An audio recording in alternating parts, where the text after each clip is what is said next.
Hello friends, welcome back to D3 zone. അപ്പോൾ D3 സോണിൻ്റെ പുതിയൊരു വീഡിയോയിലേക്ക് എല്ലാവർക്കും സ്വാഗതം. ഇന്ന് നമ്മളൊരു ടേസ്റ്റി ആയിട്ടൊരു ചൂരക്കഞ്ഞി ഒരു വെറൈറ്റി ആയിട്ട് ഉണ്ടാക്കുന്ന ഒരു റെസിപ്പിയാണ് നിങ്ങളായിട്ട് ഷെയർ ചെയ്യുന്നത്. അപ്പോൾ നമുക്ക് വീഡിയോയിലോട്ട് പോകാം. അപ്പോൾ ഫസ്റ്റ് തന്നെ നമ്മൾ ചൂരക്കഞ്ഞി എടുത്തിട്ട് നന്നായിട്ട് ക്ലീൻ ചെയ്ത് വെച്ചിട്ടുണ്ട്, വരഞ്ഞ് വെച്ചിട്ടുണ്ട്. അതിലാവശ്യത്തിന് ഉപ്പും മഞ്ഞൾപ്പൊടിയും എരിവിനനുസരിച്ച് മുളക് പൊടിയും ആവശ്യത്തിന് കറിവേപ്പിലും ഇട്ട് കൊടുത്തിട്ട് നന്നായിട്ട് മിക്സ് ചെയ്ത് കൊടുക്കാം. പിന്നെ നമ്മൾ അരമുറി ചെറുനാരങ്ങ നീര് ഇതിൽ ഒഴിച്ചു കൊടുക്കുന്നുണ്ട്. അപ്പം മീൻ നമുക്ക് ഉടയാണ്ട് കിട്ടും. ഇതെല്ലാം കൂടിയിട്ട് നമ്മൾ നന്നായിട്ട് മിക്സ് ചെയ്ത് എടുത്ത് മാറ്റി വയ്ക്കാം.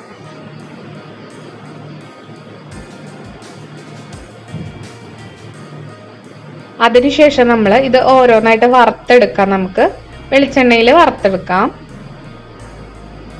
നോർമലി നമ്മൾ ഫിഷ് ഫ്രൈ ചെയ്ത് എടുക്കുന്ന പോലെ നമുക്ക് ഫ്രൈ ചെയ്യാം. പക്ഷെ ഫുള്ളായിട്ട് വേവണമെന്നില്ല, പകുതി വേവ് മതി കേട്ടോ. വറുത്തിട്ട് നമുക്ക് എടുത്ത് മാറ്റാം.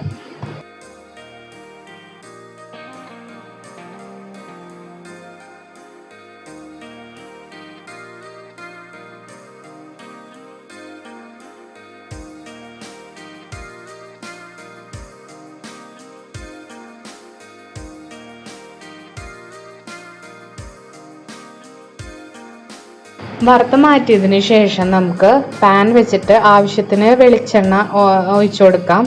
നമുക്ക് ഇനിയൊരു ഗ്രേവി ടൈപ്പ് ആക്കാൻ വേണ്ടിയിട്ടാണ്. അതിൽ ആദ്യമായിട്ട് നമ്മൾ ചേർക്കുന്നത് കുഞ്ഞുള്ളി ചതച്ചതാണ്. അത് നന്നായിട്ട് ഇട്ട് കൊടുക്കുക, അപ്പോൾ ടേസ്റ്റ് കൂടും കൂടുതൽ ഇട്ട് കൊടുക്കുകയാണെങ്കിൽ.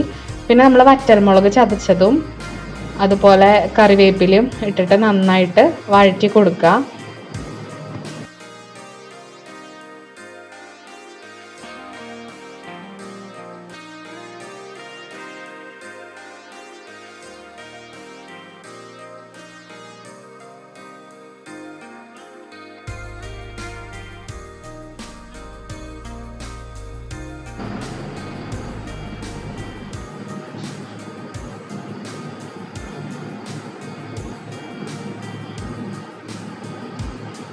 പിന്നെ നമ്മൾ ഇട്ട് കൊടുക്കുന്നത് 3 ടേബിൾ സ്പൂൺ മല്ലിപ്പൊടിയാണ് കേട്ടോ.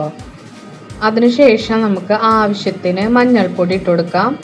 നമ്മുടെ എരിവിനനുസരിച്ച് മുളക് പൊടി നമുക്ക് ഇട്ട് കൊടുക്കാം. എന്നിട്ട് നന്നായിട്ട് വഴറ്റാം. പച്ചക്കുത്ത് മണം മാറുന്ന വരെ നമ്മൾ നന്നായിട്ട് വഴറ്റി കൊടുക്കാം. പിന്നെ നമ്മൾ എടുത്തു വെച്ചിട്ടുള്ള തക്കാളി, കുഞ്ഞിതാക്കി അരിഞ്ഞിട്ടുള്ള തക്കാളി ഇട്ട് കൊടുക്കാം. തക്കാളി നന്നായി ഉടയണം.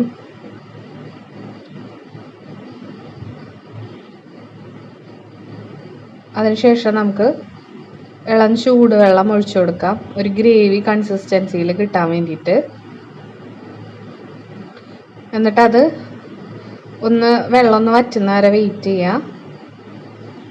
എണ്ണ തെളിഞ്ഞു വരുമ്പോൾ നമുക്ക് വറുത്ത് വെച്ച മീൻ ഇതിലിട്ട് കൊടുക്കാം.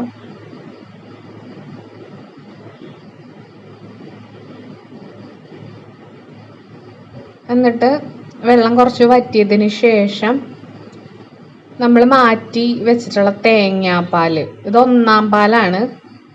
അപ്പോൾ കുറേ ഗ്രേവി വേണം എന്നുള്ളവർക്ക് പാല് കുറച്ച് കൂടുതൽ എടുക്കാം. എന്നിട്ട് നന്നായിട്ട് വെള്ളം വറ്റണം, നന്നായിട്ട് വറ്റി കിട്ടണം.